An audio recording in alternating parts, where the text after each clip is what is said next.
அனைவருக்கும் வணக்கம். எல்லாரும் நல்லா இருக்கீங்களா? ஏன் ஒரு மாசமா வரல நீங்க கேட்க மாட்டீங்க. இருந்தாலும் சொல்லணும் இல்லையா? அது ஒன்றும் இல்லை. அமெரிக்காவில் இருக்கக்கூடிய ஒரு முன்னணி விஎஃப்எக்ஸ் நிறுவனம் லாஸ் ஏஞ்சலஸ்ல இருக்குது. நம்ம சேனலுக்கு ஒரு லோகோ செய்யணும் அப்படின்னு சொல்லி நான் ரொம்ப நாளா யோசிச்சுட்டு இருந்தேன். சரி, அதனால அந்த நிறுவனத்துக்கிட்ட கொடுத்து அந்த லோகோ தயாரிக்கிற பணிகள் போயிட்டு இருந்துச்சு. அவங்க பல ஹாலிவுட் படத்துடைய வேலைகளும் கூடவே நடந்துட்டு இருக்கிறதுனால நம்ம லோகோவுடைய அவுட்புட் கொடுக்கறதுக்கு கொஞ்சம் லேட் பண்ணிட்டாங்க. அதுதான், வேற ஒன்றும் இல்லை. வந்தா லோகோவோட தான் வரணும் அப்படின்ட்டு வெயிட் பண்ணிட்டு இருந்ததுல ஒரு சின்ன காலதாமதம் ஆயிடுச்சு. இப்போ நம்ம பேச வந்த விஷயத்த பேசிடலாம். முதல்ல நேற்று முன்தினம் நடந்த உலகக்கோப்பை T20 ஃபைனல்ஸில் இந்திய அணி வெற்றி பெற்றுச்சு. அதுக்கு நம்ம இந்திய அணிக்கு வாழ்த்துக்களை தெரிவிச்சுக்கலாம். அதோட நின்றாது. நம்ம இந்திய அணி வீரர்களுக்கு, இந்திய அணியுடைய அந்த ஒட்டுமொத்த மேனேஜ்மெண்ட்டுக்கும் இந்த இடத்துல ஒரு முக்கியமான கோரிக்கை வைக்க வேண்டியது இருக்குது. உலக கோப்பையை ஜெயிக்கிறதெல்லாம் முக்கியம் கிடையாது. அந்த கோப்பையை எடுத்துக்கிட்டு விராட் கோலியிலிருந்து ரோஹித் சர்மா வரைக்கும் ஒட்டுமொத்த டீமும் எங்க முதலமைச்சர் ஐயா ஸ்டாலின் அவர்களை சந்தித்து அந்த கோப்பையை அவர் கையில கொடுத்து ஒரு போட்டோ எடுத்துக்கிட்டு மரியாதை செஞ்சு ஆசி பெற வேண்டும் அப்படின்றத இந்த இடத்துல நான் உடன்பிறப்புகள் சார்பாக ஒரு கோரிக்கையை வச்சுக்கிறேன். அப்புறம் கூடுதலாக இன்னொரு முக்கியமான விஷயம், அதாவது இந்த சந்திப்பின் போது இந்திய அணியில் இருக்கக்கூடிய பவுலர்கள் நீங்க மனசுல ஒரு விஷயத்தை வச்சுக்கணும். அதாவது ஃபாஸ்ட் பவுலிங் ஓகே, இந்த ஸ்பின் பவுலிங் அவ்வளவு திருப்திகரமாக இல்லை அப்படின்றதெல்லாம் நிறைய விமர்சனங்கள் வந்துட்டு இருக்குது. அதனால இந்த ஸ்பின் பவுலிங் டிபார்ட்மெண்ட் நீங்க என்ன பண்றீங்க, தனிப்பட்ட முறையில் நேரம் கேட்டு ஐயா ஸ்டாலின் அவர்களை சந்திச்சு இந்த லெக் ஸ்பின் நுணுக்கங்கள்லாம் அவர்கிட்ட கேட்டு தெரிஞ்சுக்கிட்டு ஒரு நோட்ல குறிப்பெடுத்துட்டு போயிட்டு அடுத்த உலக கோப்பைக்கு தயாராகிறீங்க. ஏன்னா அவர் ஒரு தலை சிறந்த லெக் ஸ்பின் பவுலர் அப்படின்னு சொல்லி எங்க தமிழ்நாட்டு விளையாட்டுத்துறை அமைச்சர் சர்டிஃபை பண்ணியிருக்காரு. நம்முடைய முதலமைச்சர் அவருடைய நான் கிரிக்கெட் விளையாண்டுருக்கிறேன். இன்னும் சொல்ல போனா மிகச்சிறந்த ஒரு லெக் ஸ்பின் பவுலர். அவர் போலிங் போட்டா யாராலும் ஆட முடியாது. அப்ப கேட்டு தெரிஞ்சுக்கோங்க, அது உங்களுக்கு பயனுள்ளதாக இருக்கும். பார்த்துக்கோங்க. செய்வீர்களா? செய்ய மாட்டீங்களா?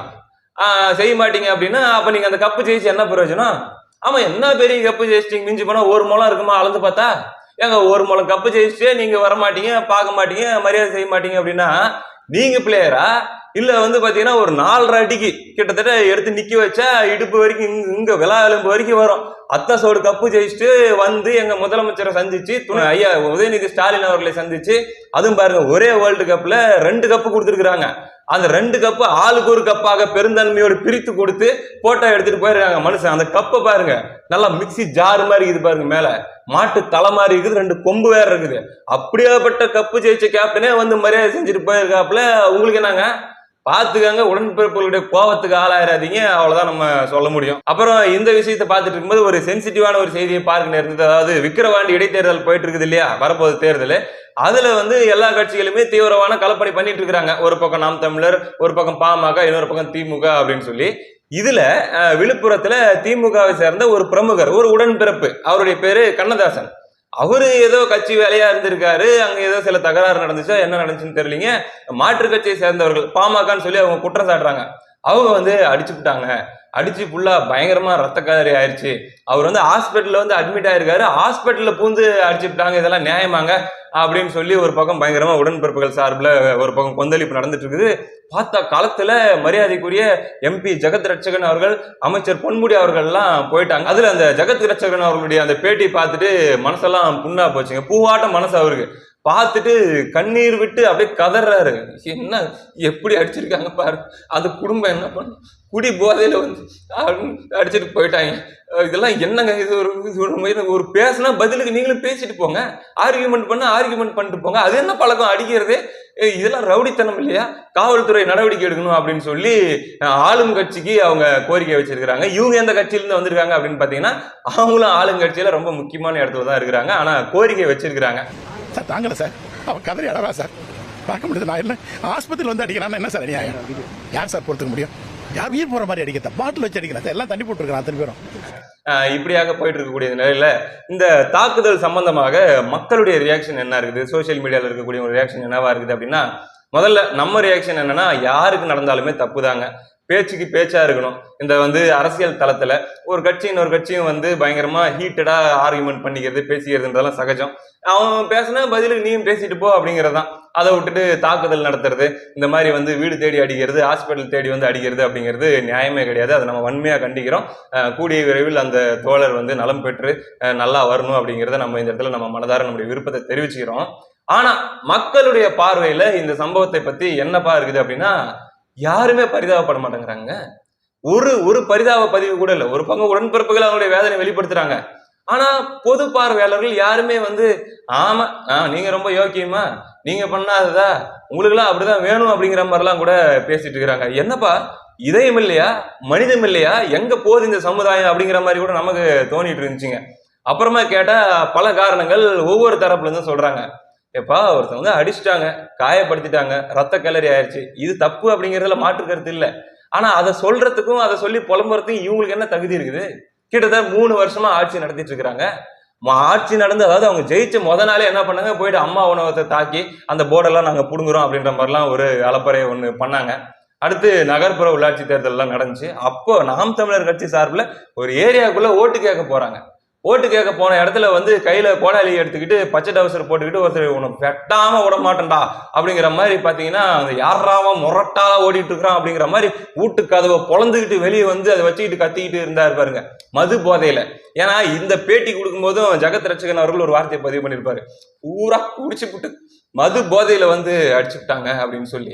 ஏற்கனவே ஒரு பக்கம் நம்முடைய அமைச்சர் துரைமுருகன் அவர்கள் அது இந்த டாஸ்மாக் சரக்குல அந்த அளவுக்கு கிக்கு பத்துல அப்படின்ட்டு இவங்க என்ன பண்றாங்க, போயிட்டு கள்ளச்சாராயம் குடிச்சு போடுறாங்க அப்படின்ற மாதிரிலாம் சொல்லிட்டு இருந்தாரு.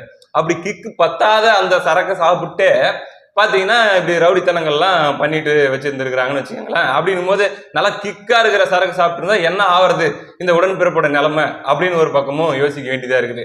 இதுல அங்க நாம் தமிழர் கட்சி சார்பில் வந்து ஓட்டு கேட்க வந்தவங்கள ஒரு பக்கம் ஒரு 2 ஆண்டுகளுக்கு முன்னாடி வந்து கத்தி எடுத்துட்டு வந்து மிரட்டினதாகட்டும், அது போக மரியாதைக்குரிய அக்கா காளியம்மாள் அவர்கள் மேடையில பேசிட்டு இருக்கிறாங்க. அவங்க ஏதோ பேசிட்டு இருக்கிறாங்க, அங்க ஏதோ ஒரு பொட்டி கடையில மூலையில அந்த பெஞ்சு கடையில உட்காந்துக்கிட்டு சரக்கு போட்டு அங்க இருந்துகிட்டு காலி பாட்டில தூக்கி மேடையில எரிஞ்ச சம்பவங்கள் கேள்விப்பட்டிருந்தோம். அதுக்கப்புறம் பாத்தீங்கன்னா நம்ம ஹிம்லர் அவர்கள் எங்க அரூர்ல மேடையில பேசிட்டு இருக்கிறாரு. பேசிட்டு இருக்கும்போது அந்த நேரத்துல பாத்தீங்கன்னா அங்க செங்கண்ணன் அப்படிங்கிற ஒரு திமுக நிர்வாகி அவர் வந்து மேடையில ஏறிக்கிட்டு அப்படிங்கிற மாதிரி எடுத்துக்கிட்டு போட்டுக்கிட்டு சேரை தூக்கி அடிச்சுக்கிட்டு அங்க இருக்கிற மைக்கெல்லாம் புடுங்கி போட்டு பெரிய ஒரு அட்ராசிட்டி அடிக்கிறதுக்கு போனது இதெல்லாம் நடந்துச்சு. அந்த நேரத்துல பாருங்க இப்படிலாம் பண்ணலாமா, இப்படிலாம் அடிக்கலாமா, இதெல்லாம் நியாயமா, பேச்சா தானே இருக்கணும் அப்படின்னு சொல்லி மத்தவங்க எல்லாம் பேசும்போது உடன்பிறப்புகள் என்ன பண்ணாங்க அப்படின்னா, இதான்டா எங்க திமுக, இதுதான் தாத்தா காலத்து திமுக, இந்த மாதிரி ஒரு 4 பேரை 4 இடத்துல தூக்கி போட்டு மிதிச்சாதான்ப்பா இவங்கள திருந்துவாங்க, பேசக்கூடாதுடா எங்க தலைவர்கள் பத்தியோ எங்க கட்சியை பத்தியோ பேசக்கூடாது, அப்படி பேசினா அது அப்படித்தான் நடக்கும் அப்படிங்கிற மாதிரி அவர் செங்கண்ணன் அவர்களே ஒரு மாபெரும் ஒரு புரட்சியாளர், ஒரு மிகப்பெரிய ஒரு போராளி அப்படின்ற ரேஞ்சுக்கு எல்லாம் பில்டப் பண்ணிக்கிட்டு விட்டா வந்து அவருக்கு வந்து அண்ணா அறிவாலயத்துக்கு முன்னாடி ஒரு செலவு வைக்கணும், கோல்டன் குளோப் விருதுக்கு வந்து அவர் வந்து பரிந்துரை பண்ணணும் அப்படின்ற ரேஞ்சுக்கு உடன்பிறப்புகள்லாம் அந்த ஒரு வன்முறை சம்பவத்தை, அந்த ஒரு தாக்குதல் சம்பவத்தை பயங்கரமா ஃபயர் விட்டு கொண்டாடிட்டு இருந்தாங்க. இப்படி நடக்கிற ஒவ்வொரு நிகழ்வுகளிலுமே உடன்பிறப்புகள் ஏதாச்சும் வந்து ரவுடித்தனம் பண்ணாங்கன்னா அதை வந்து உடன்பிறப்புகள் எல்லாரும் கொண்டாடிட்டு இருந்தாங்க. இது விட பரவாயில்லைங்க, கட்சிக்குள்ள வந்து பிரச்சனை வருது, கட்சிக்காரங்களை அடிக்க போறாங்க அப்படிங்கிறது. இன்னொரு போனோம்னா நம்ம வந்து ஒரு டீ கடையில போயிட்டு டீ கேட்க வேண்டியது, சிகரெட் கேட்க வேண்டியது, ஃப்ரீயா ஒரு சிகரெட் கொடு அப்படிங்கிற மாதிரி ஓசியில சிகரெட் கேட்டு அந்த 10 ரூபா சிகரெட் கொடுக்க மாட்டேன் அப்படின்னு கடைக்காரன் சொல்றதுக்காக கடைக்காரங்கிட்ட கராத்தா காட்ட வேண்டியது. அதுக்கப்புறம் போயிட்டு பரோட்டா கடையில போய் சண்டை போட வேண்டியது, அவன் பரோட்டா கொடுக்க மாட்டான் அப்படின்றதுக்காக அங்க பரோட்டா சொல்றதுக்கு வச்சிருக்கிற அந்த கரண்டி அதெல்லாத்தையும் வச்சுட்டு இந்த இரும்பு கரண்டியை வச்சு வந்து அங்க ஒரு அந்த ஆயுதங்களை மான் கொம்பு போயிட்டு போடுறது. அதுக்கப்புறம் பாத்தீங்கன்னா இந்த பக்கம் வேற எங்கேயாச்சும் போயிடுறது, அங்க ஏதாச்சும் எனக்கு வந்து ஃப்ரீயா இது கொடு அது கொடு வடை கொடு அப்படிங்கிற மாதிரி கேட்டு அங்க வந்து தகராறு பண்றது. இது எல்லாமே மது போதையில குடிச்சிட்டு போயிட்டு தகராறு பண்ணிக்கிட்டு சிக்கன தாவலில் பூரா அந்த ரவுடித்தனம் பண்ணிட்டு இருந்தாங்க. இப்ப இவங்களுக்கு ஒருத்தர் வந்து தாக்கிட்டாங்க, இவங்க மேல வந்து ஒரு தாக்குதல் நடந்துருச்சு அப்படின்ன உடனே பாத்தீங்களா இதுவாயா ஜனநாயகம், இது ரவுடித்தனம் இல்லையா, குடி போதையில பாருங்க இப்படிலாம் பண்றாங்க, இதை கேட்க ஒரு நாதி இல்லையா தமிழ்நாடு மக்களே பாருங்க அப்படின்னா பார்த்துட்டு தான் இருக்கிறோம், 3 வருஷமா பார்த்துட்டு தான் இருந்தோம், அப்பெல்லாம் நீங்க ஏன் அந்த வன்முறையை ஆதரிச்சீங்க கொண்டாடினீங்க அப்படின்னு சொல்லி பதிலுக்கு மக்கள் கேட்டுட்டு இருக்கிறாங்க. சிம்பதி ஒர்க் அவுட் ஆக மாட்டேங்குது, யாருமே பரிதாபப்பட மாட்டேங்கிறாங்க. இருந்தாலுமே கூட அந்த தாக்கப்பட்ட அந்த உடன்பிறப்பு நிச்சயமாக யாரா இருந்தா என்னங்க, அவங்க வந்து மீண்டு வரணும், அவங்க நல்லபடியா இருக்கணும் அப்படிங்கிற நம்முடைய விருப்பத்தை மீண்டும் இந்த இடத்துல நம்ம பதிவு பண்ணிக்கிறோம். இந்த நிகழ்வு மூலமா மக்கள் வந்து திமுகவுக்கும் திமுக உடன்பிறப்புகளுக்கும் சொல்ற விஷயம் அதே தான், நீ என்ன விதைக்கிறியோ அதுதான்ப்பா இருக்க முடியும், நீங்க ஒரு விஷயத்த நார்மலைஸ் பண்றீங்க, அவன் அடிக்கதான்ப்பா செய்வான், அவன் தாக்க தான் செய்வான் அப்படிங்கிற மாதிரி நீங்க மத்தவங்களை வந்து உங்க ஆளுங்க தாக்கும் போதாலும் நீங்க நார்மலைஸ் பண்ணிட்டு இன்னைக்கு உங்க ஆளுங்க தாக்கப்பட்ட உடனே வந்து இங்க கண்ணீரோடு நின்னா யாருங்க பரிதாபப்படுவா அப்படிங்கிற ஒரு கேள்விதான் அந்த இடத்துல இருக்குது. உனக்கு வந்தா ரத்தம், அப்ப மத்தவங்களுக்கு வந்தா என்ன தக்காளி சட்னியா அப்படின்னு சொல்லி தக்காளி விற்கிற விலைக்கு தக்காளியை உதாரணமா வச்சு நிறைய பேர் கேட்டுட்டு இருக்கிறாங்க. இதையெல்லாம் திமுக மனதில் கொள்ள வேண்டும். திமுக உடன்பிறப்புகள் மனதில் கொள்ள வேண்டும்.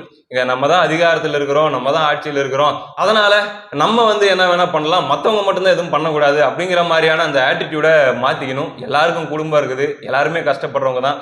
இங்க அரசியல் பேசுறோம், மாற்று கருத்துகள் வருது, ட்ரோல் பண்ணிக்கிறோம், கிண்டல் பண்ணிக்கிறோம் அப்படிங்கிறது எல்லாத்தையும் தாண்டி மறுபடியும் சாயந்தரம் நம்ம வீட்டுக்கு தான் போகணும். நம்ம வீட்டில் இருக்கிற பொண்டாட்டி பிள்ளைங்களை, நம்ம குடும்பத்தை நம்ம தான் பார்க்கணும். இப்படி எல்லாருமே அவங்கவுங்களுடைய வாழ்க்கையை வாழக்கூடியவங்க தான். யாருக்கு ஒரு கால் உடைஞ்சாலும் கை உடைஞ்சாலும் அவங்களுடைய வாழ்க்கை 1 மாசம் 2 மாசம் அப்படிங்கிறது அந்த இடத்துல ஃப்ரீஸ் ஆகி தான் போகும். அந்த குடும்பம் கஷ்டப்படும் தான். அது நம்ம ஆளுங்கட்சி எதிர்கட்சி அப்படிங்கிறதெல்லாம் நம்ம கைக்கு காலுக்கு எலும்புக்கு நம்ம உடம்புல இருக்கிற ரத்தத்துக்கு அதெல்லாம் தெரியாது. அதனால எல்லாத்தையுமே ஜனநாயக பூர்வமா அணுகக்கூடிய அந்த பழக்கத்தை மற்றவங்கலாம் வச்சிருக்கிறாங்க. நீங்க கொஞ்சம் வளர்த்துக்க முயற்சி பண்ணுவீங்களா அப்படின்லாம் தெரியல. அப்படி நீங்க பண்ணாலும் சரி, இதுக்கு மேல நீங்க திருந்தாம போனாலும் சரி, 2026 நல்லா குறிச்சு வச்சுக்கோங்க. 3 வருஷம் முடிஞ்சிருச்சு. என் நேத்து தான் ஆட்சிக்கு வந்தா அப்படின்ற ஆட்டிடியூட்லயே இருக்கிறீங்க. பார்த்தா கண்ணை திறக்கிறதுக்குள்ள 3 வருஷம் முடிஞ்சிருச்சு. இன்னும் 2 வருஷம் தான் இருக்குது. அது அப்படின்றதுக்குள்ள ஓடி போயிடும். 2026ல திமுக என்ன நிலைமைக்கு போகும் அப்படிங்கிறது ஒருத்தரும் சொல்றதை கேட்டா ரொம்ப பயமா இருக்குது. அதாவது 2011ல 3வது இடத்துக்கு போயிட்டு ரொம்ப பரிதாபமான ஒரு தோல்வியை சந்திச்சதை விட ஒரு பரிதாபமான தோல்வியா அது அமையும். கூட்டணிகள் மட்டும் கொஞ்சம் சரியா அமைஞ்சு போச்சு அப்படின்னா திமுக நிலைமை எப்படியோ 2011ல விழுந்தது 21ல எந்திரிச்சிட்டாங்க. ஆனா 26லலாம் விழுந்தாங்கன்னா அதுக்கப்புறம் எந்திரிக்க மாட்டாங்க அப்படின்ட்டு பரவலாக பேசப்படுது.